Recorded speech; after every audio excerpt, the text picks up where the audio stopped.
Assalamualaikum warahmatullahi wabarakatuh.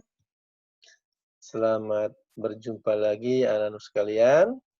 Pada kesempatan yang berbahagia ini, kita akan membahas atau belajar muatan IPS ya, KD 3.2 ya, yaitu tentang atau membahas masalah atau mengidentifikasi interaksi manusia dengan lingkungan alam dan pengaruhnya.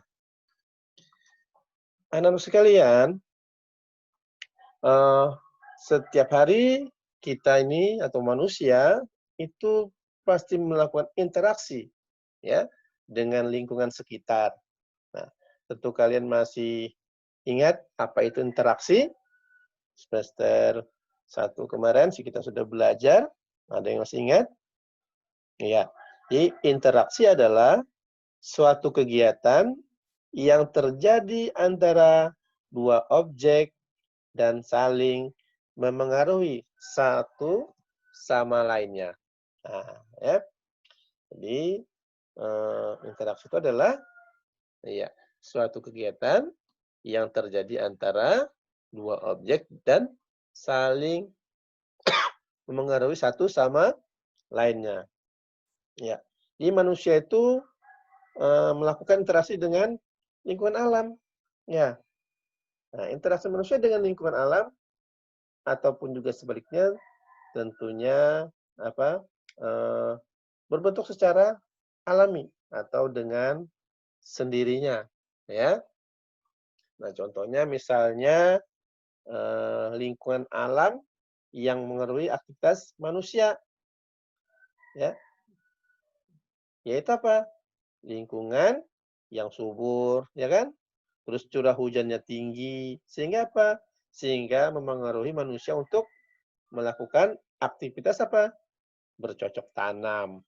Nah, ini salah satu contoh apa?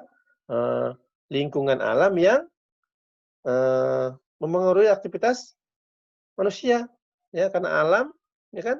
Sehingga manusia mau bercocok tanam, ya curah hujannya, tanah subur sehingga membuat kita atau manusia ini untuk melakukan kegiatan bercocok tanam, ya. Nah, ini adalah contoh ya lingkungan alam ya memengaruhi aktivitas manusia, ya.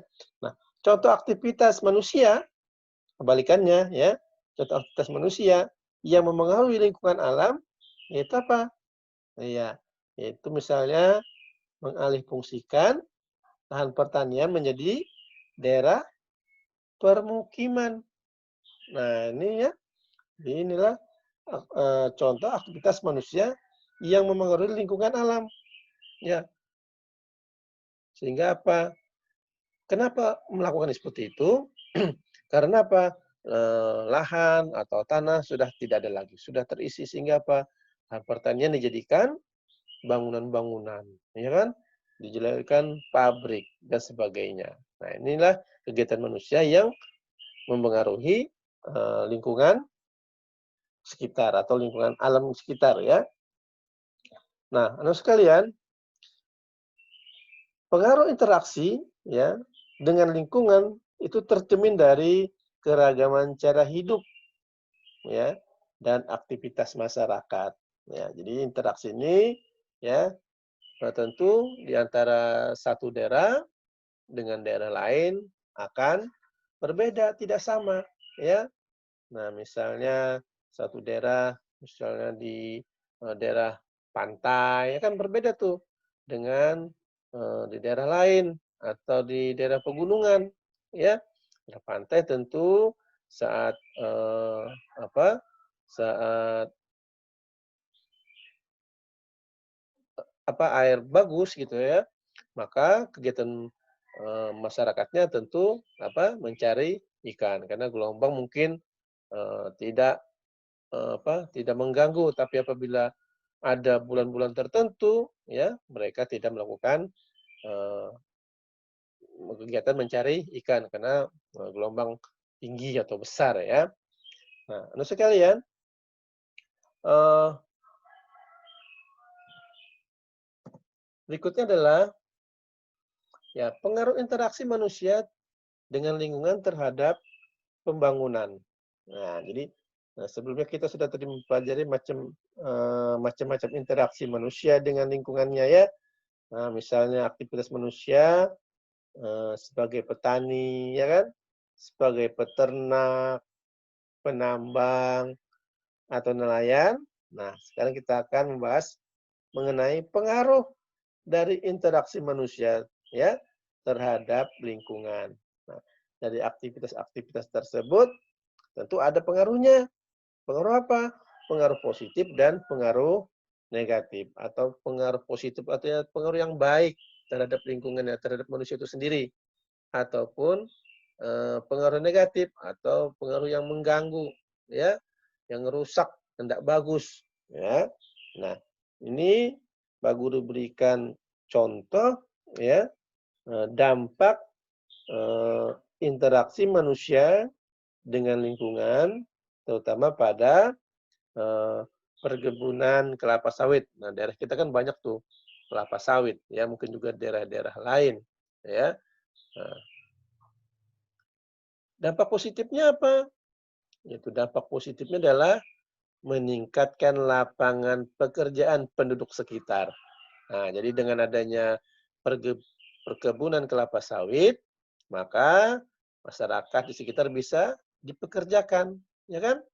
Nah, jadi yang tadinya tidak ada kerjaan dengan adanya perkebunan sawit, mereka bisa bekerja di situ. Sebagai apa ya? Tentu macam-macam ya yang diperlukan ya, mungkin ada sebagai pemanen ya, eee eee, wah, sebagai apalagi, pekerja di situ, buruh di situ ya, membersihkan ya, dan sebagainya, pemeliharaan ya. Nah, itu dampak positifnya. Yang kedua di antaranya adalah meningkatkan pembangunan daerah ya, seperti dibangunnya akses jalan raya. Nah, jadi dengan adanya, perkebunan kelapa sawit, nah tentu akses jalan pasti akan dibangun. Untuk apa? Ya tentu untuk, mengangkut hasil panen tersebut nanti, ya.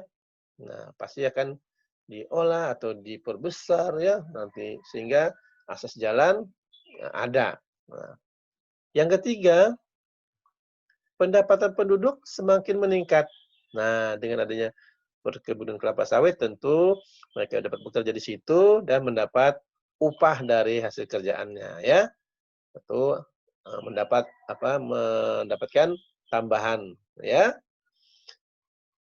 Yang keempat adalah dampak positifnya yaitu dibangunnya sarana dan prasarana. Nah, jadi dengan adanya perkebunan kelapa sawit maka mungkin banyak sarana prasarana yang disiapkan. Mungkin saja mungkin, apa, puskesmas misalnya, ya kan bisa saja itu, ya. Atau, bahkan untuk meningkatkan, pendapatan masyarakat, bisa juga tuh dibuatkan, apa, warung-warung ya. Nah, jadi dengan, adanya perkebunan kelapa sawit itu tentu ada dampak positifnya, bagi daerah tersebut, ya. Dampak negatifnya apa?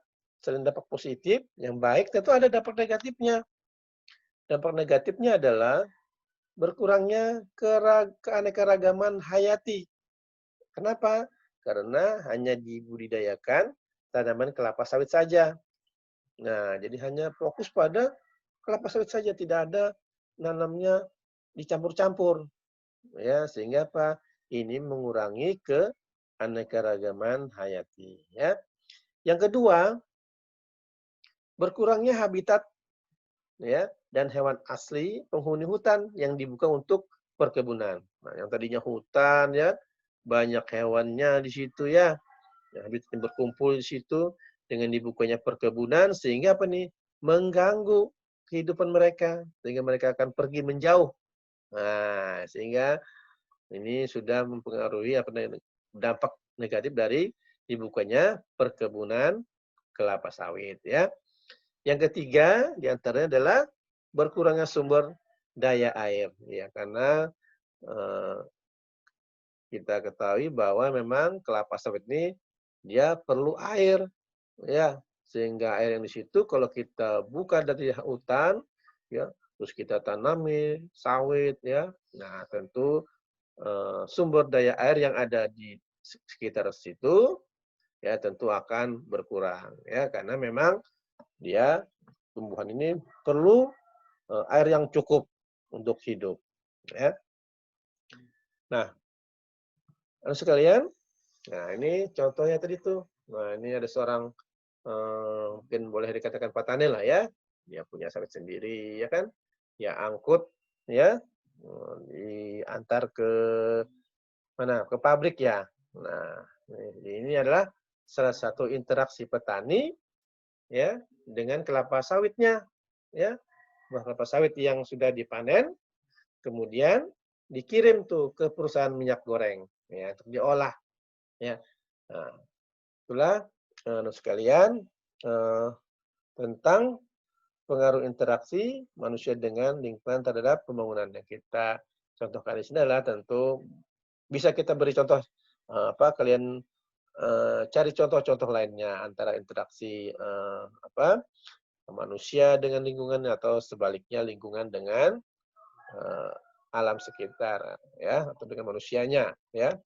Sekalian demikian materi yang Pak Guru sampaikan pada hari ini mudah-mudahan bermanfaat.